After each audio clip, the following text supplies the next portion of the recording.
जय जय श्री राधे। भगवान शंकर कैलाश पधारे हैं।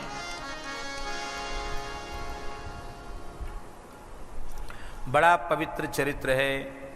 कैलास मागत्य शिवाम विवाह्य शोभाम प्रपेदे नितराम शिवोपि विचारयामास च देवकृत्यम पीड़ाम जनस्यापि च देवकृत्ये। तारकासुर के कारण देवता पीड़ित हो रहे हैं, ये शंकर जी ने विचार किया।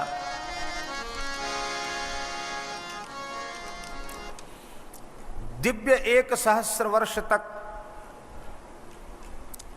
भगवान शिव ने भगवती पार्वती को आनंदित प्रदान किया। दुर्गांग स्पर्श मात्रेण लीलया मूर्छित शिवा मूर्छिता सा शिव स्पर्शात बुबुधेन दिवांशम। 1,000 वर्ष किस प्रकार से देवताओं के सहस्त्र व्यतीत हो गए नहीं कहा जा सकता। क्षण के जैसे व्यतीत हो गए।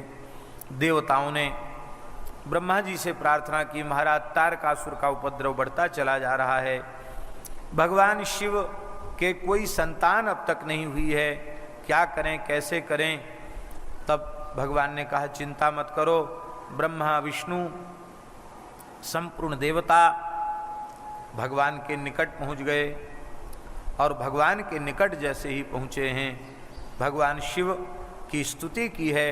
भगवान शिव कंदरा से बाहर पधारे हैं और यज्जातम तज्जातमेव प्रस्तुतम श्रुतामराः शिवरेतस्खलितम शिवरेतस्खलितम वीर्यम को गृहीष्यति मेधुना। भगवान शिव ने कहा, हे देवताओं, हम संतान उत्पत्ति का संकल्प कर ही रहे थे, तब तक तुम लोगों की आर्त पुकार हमारे कान में पहुंच गई। अब मेरा अमोघ तेज अपने स्थान से प्रचलित होकर भूमि प्रकट होने वाला है, कौन ब्रह्मांड में उसे धारण करेगा। भगवती जगदम्बा पार्वती के अतिरिक्त कोई उसे धारण नहीं कर सकता। अब तो महाराज भगवान शिव का अमोघ तेज इस पृथ्वी पर गिरा और देवता व्याकुल हो गए। उस समय अग्नि देवता पोत रूप धारण करके उसको ग्रहण किया, किंतु अग्नि भी भगवान शिव के अमोघ तेज को पचा नहीं सके। वे अत्यंत जलने लगे, व्याकुल हो गए। तब श्री अग्नि ने, बोलो भक्तवत्सल भगवान की, यहाँ पार्वती जी ने देवताओं को शाप भी दे दिया, तुमने मेरी संतान उत्पत्ति में बाधा की है, इसलिए तुम्हारे अब कोई संतान नहीं होगी। तो पहले जो हो गई सो हो गई, परिवार नियोजन हो गया देवताओं का। नहीं तो 33 करोड़ के बढ़ के तो अब तक जाने 33 अरब हो जाने चाहिए थे, वो उतने ही के उतने हैं, न कम न ज़्यादा। तो ये पार्वती जी ने उनको शाप दे दिया। अग्नि को कहा तू सर्वभक्षी हो जा। अग्नि दुखी हो गए बेचारे। तो भगवान शिव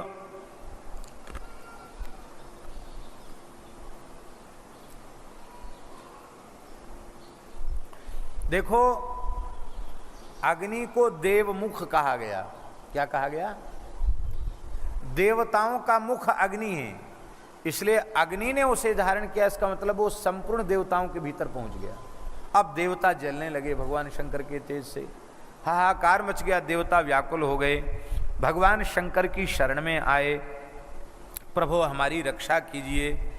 भगवान शिव ने कहा कि मेरा अमोघ तेज उसे इस ब्रह्मांड में कोई देवी देवता भी धारण करने में समर्थ नहीं है।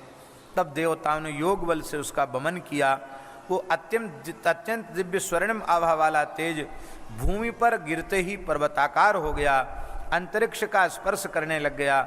देवता अत्यंत सुखी हो गए, भगवान की उपासना करने लगे। अग्नि ने कहा, महाराज मेरी जलन तो खत्म नहीं हो रही, देवताओं की जलन तो खत्म हो गई। बोले तुम किसी सुलक्षणा स्त्री में इस तेज को स्थापित करो और तब तुम सुखी हो पाओगे। भगवान शंकर को वह तेज भला अग्नि किसमें स्थापित करते।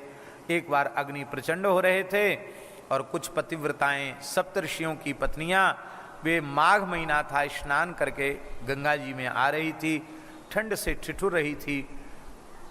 उनमें 6 ऋषि पत्नियां तो अग्नि के पास पहुंच गई, लेकिन अरुंधति नहीं पहुंची। अरुंधति ने कहा कि नहीं, मुझे इसमें कोई देवताओं की माया लगती है, यहाँ अग्नि क्यों प्रज्वलित हो रही है, मैं नहीं जाती। वो नहीं गई। बाकी 6 ऋषि पत्नियां गईं, तो वो अग्नि को तापा उन्होंने, तो अग्नि ने अपने शिव तेज को उनके रोम कूपों के माध्यम से उनके भीतर प्रतिष्ठित कर दिया। पर वे भी अत्यंत व्याकुल हो गई। तब उन्होंने उसको गंगा जी में योग बल से बमन कर दिया। गंगा जी भी क्षुब्ध हो गईं और गंगा जी ने समग्र तेज को सरकंडों के वन में डाल दिया। और स्कन्नम धातु परिस्रवे, स्कन्न हुआ, इसलिए उनका नाम स्कंद हो गया। यही श्री कार्तिकेय जी के प्राकट्य की कथा है। बोलो श्री कार्तिकेय भगवान की जय। पतितम तत्र तद्रेतो द्रुतम बालो बभूवः, सुंदरस्वग श्रीमान तेजस्वी प्रीतिवर्धनः। लिख लो कार्तिकेय जी की जयंती कब आती है। मार्ग मासे सिते पक्षे तिथौ षष्ठ्यां मुनीश्वर, प्रादुर्भवो भवत्तस्य शिवपुत्रस्य भूतले। अगहन मास के शुक्ल पक्ष की षष्ठी तिथि को शिवपुत्र के रूप में भगवान कार्तिकेय जी इस धरती पर आए। बोलो कार्तिकेय भगवान की। यह बात याद रहेगी कि विवाह पंचमी के दूसरे दिन है, अगहन शुक्ल पंचमी, विवाह पंचमी, विवाह पंचमी के दूसरे दिन कार्तिकेय भगवान का प्राकट्य हुआ है। कार्तिकेय भगवान की उपासना करने वाला काम विकार से शून्य हो जाता है, ब्रह्मचारी हो जाता है, जितेंद्रिय हो जाता है। भगवान शंकर बड़े आनंदित हो गए। पार्वती के पयोधरों से दूध टपकने लग गया। महाराज जी वो बालक रुदन कर रहा था। उसी समय श्री वो 6 ऋषियों की पत्नियां, जिनको ऋषियों ने त्याग दिया था, बाद में फिर स्वीकार किया, पहले त्याग दिया उनको, तो 6 ऋषि पत्नियां बोली मैं दूध पिलाऊंगी। उनका कृतिका नाम हुआ, मैं दूध पिलाऊंगी, मैं दूध पिलाऊंगी। आपने 6 मुख धारण कर लिए, 5 मुख और बना लिए। बोले एक साथ 6 माताओं का दूध पीऊंगा। एक साथ सबका दूध पिया और ये षण्मुख हो गए। कृतिकाओं ने इनको दूध पिलाया, इसलिए उनको कार्तिकेय यह नाम उनका पड़ गया। बोलो भक्तवत्सल भगवान की जय। विश्वामित्र जी आ गए वहां। बालक स्कंद ने कहा कि आप हमारे जात कर्म संस्कार कराइए। दूध तो हमने जन्म लेती बालक दूध पीता कि नहीं, हमारे संस्कार कराइए। विश्वामित्र जी बोले अभी तो हम तपस्या कर रहे हैं, हमको ब्रह्मर्षि पद मिला नहीं है, अभी प्रयास में हैं हम तो क्षत्रिय, हम कैसे कराएं आपका संस्कार। तब उन्होंने कहा कि मैंने तुम्हें अपने पुरोहित के रूप में स्वीकार कर लिया है, अब तुम निश्चित ब्रह्मर्षि पद प्राप्त करोगे। ब्रह्मा जी और वशिष्ठ आदि ऋषि सब तुमको ब्रह्मर्षि के रूप में स्वीकार करेंगे। ये सबसे पहले तो अपने पुरोहित जी को आशीर्वाद दिया इन्होंने, और श्री विश्वामित्र जी महाराज ने आपका सारा संस्कार संपन्न कराया। महाराज जी बड़ी सुंदर शोभा हुई। अग्निदेव प्रकट हो गए, उन्होंने चुंबन किया और पुत्र नाम से संबोधित किया। अग्नि ने अपनी शक्ति प्रदान कर दी और शक्ति को लेकर के कार्तिकेय क्रौंच पर्वत पर चढ़ गए, पर्वत को विदीर्ण करने लगे। अब तो महाराज 10 पद्म राक्षस आ गए, पर सबको उन्होंने नष्ट कर दिया। इंद्र आया, इंद्र ने युद्ध करने के लिए इंद्र आया। बालक हैं, अभी 4-5 दिन के ही बालक हैं कार्तिकेय जी। इंद्र आया और इंद्र जब युद्ध करने आया तब कार्तिकेय जी ने अपनी दक्षिण कोख से एक पुरुष को प्रकट कर दिया। ये उनका शाख नाम का गण था। बाईं कुख से विशाख नाम के गण को प्रकट कर दिया और इंद्र ने फिर हृदय में प्रहार किया तो नैगम नाम के गण को प्रकट कर दिया, पर आपका बाल बांका नहीं हुआ। इंद्र का वज्र व्यर्थ हो गया। स्कंद, शाख, विशाख, नैगम, ये चारों महापुरुष प्रकट होकर के इंद्र को मारने के लिए दौड़े। इंद्र घबराया बेचारा, इंद्र भागा अब तो सबने कहा महाराज कैसा विचित्र बालक है। खलदे दिया छोटे से बच्चे ने, ये क्या है आफत, ये क्या समस्या है।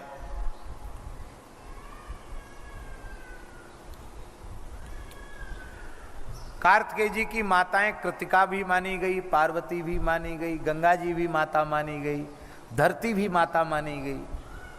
ऐसा जिसने इनका पोषण किया, जिन्होंने इनके जन्म में जिन जिन का सहयोग हुआ, सबके सब देवता कहे गए। इनके भगवान शिव ने पार्वती को प्रसन्न करने के लिए अपने गणों को कृतिकाओं के पास भेजा। नंदकेश्वर ने कार्तिकेय जी से बताया कि तुम तो शिवपुत्र हो। तब आप रथ में विराजमान होकर के कार्तिकेय जी कैलाश पधारे। भगवान शिव के चरणों में प्रणाम किया, माता पार्वती के चरणों में प्रणाम किया। भगवान शिव ने मस्तक सूंघा है, माता पार्वती ने दूध पिलाया है। बोलो भक्तवत्सल भगवान की जय। और इसके बाद श्री शंकर भगवान ने ब्रह्मांडाधिपति के रूप में उनका अभिषेक किया है। ब्रह्मांड में सब सुरक्षा की जिम्मेवारी तुम्हारी कार्तिकेय जी को जिम्मेवारी सौंपी है। रथ पर विराजमान होकर के आपने शंखनाद किया है। और महाराज जी एक कथा और लिखी है, क्या कहें, बड़ी सुंदर कथा है। भगवान शंकर ने कार्तिकेय जी को गोद में बिठाया तो शंकर जी के गले में बासुकी नाग पड़े हुए हैं। नागेंद्र हाराय त्रिलोचनाय, नागराज बासुकी उनके गले के हार हैं शंकर जी के। बालक स्कंद ने बासुकी जी को पकड़ करके ऐसे मसलना आरंभ किया, दबाया उनको पकड़ के।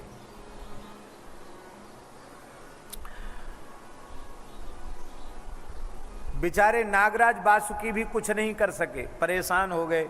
शंकर जी ने फिर हाथ से छुड़ाया इनके, जैसे बच्चे पकड़ लेते ना कोई चीज।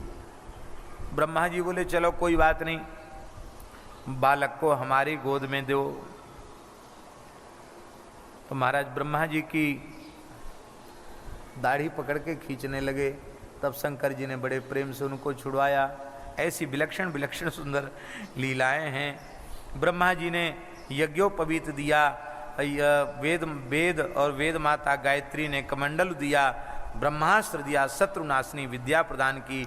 इंद्र ने ऐरावत नाम का हाथी प्रदान कर दिया, वज्र प्रदान कर दिया। ऐसे सबने दिया। और गरुड़ जी ने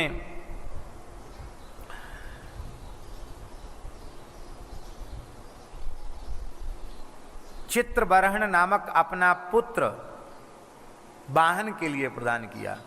गरुड़ जी का पुत्र है मयूर, चित्रवाहन। ये मयूर वाहन तब से ये हो गए। और अरुण ने अपने चरणों से युद्ध करने वाला, गरुड़ के बड़े भैया अरुण है ना, उन्होंने चरणों से युद्ध करने वाला एक ताम्रचूड़ नाम का मुर्गा दिया। ये युद्ध में तुम्हारी सहायता करेगा, युद्ध करेगा। ब्रह्मांडाधिपतित्वं ही ददौ तस्मै मुदा हरि चकार तिलकम तस्य समानर्च सुरैः सह। भगवान नारायण ने उनको ब्रह्मांडाधिपति के पद पर उनको अभिषिक्त कर दिया। तब से ब्रह्मांड का पालन करने के कारण, सबके स्वामी होने के कारण कार्तिकेय जी का एक नाम और पड़ गया, स्वामी। क्या नाम पड़ गया? स्वामी कार्तिकेय। इनके आगे स्वामी पद लगता, सबके स्वामी हैं कार्तिकेय जी महाराज। कार्तिकेय जी की लीला बड़ी अद्भुत है। बोलो श्री कार्तिकेय भगवान की जय। सुंदर सुंदर कार्तिकेय जी के चरित्र हैं।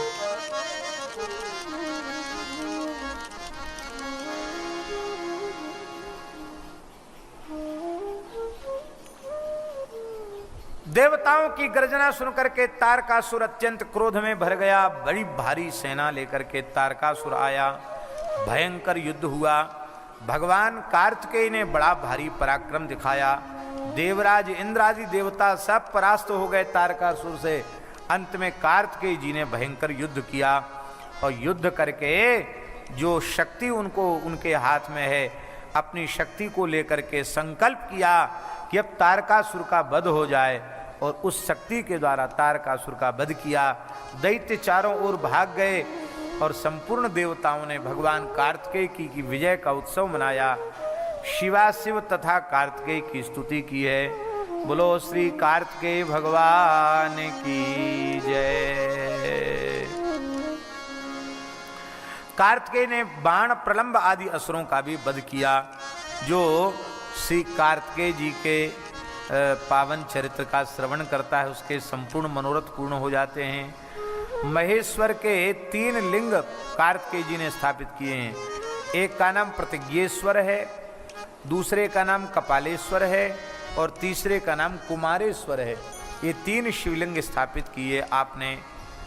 बोलो श्री कार्तिकेय जी महाराज की जय। कार्तिकेय जी का चरित्र सुनने से संपूर्ण पाप नष्ट हो जाते हैं, संपूर्ण इच्छाएं पूर्ण हो जाती हैं, धन धान्य प्राप्त होता है, यश बढ़ता है, आयु बढ़ती है, भोग और मोक्ष भी प्राप्त हो जाते हैं। जो प्रसन्नता पूर्वक कार्तिकेय जी के इस चरित्र का शिव पुराण में श्रवण करते हैं वो शिवलोक के अधिकारी हो जाते हैं। बोलो श्री कार्तिकेय भगवान की जय।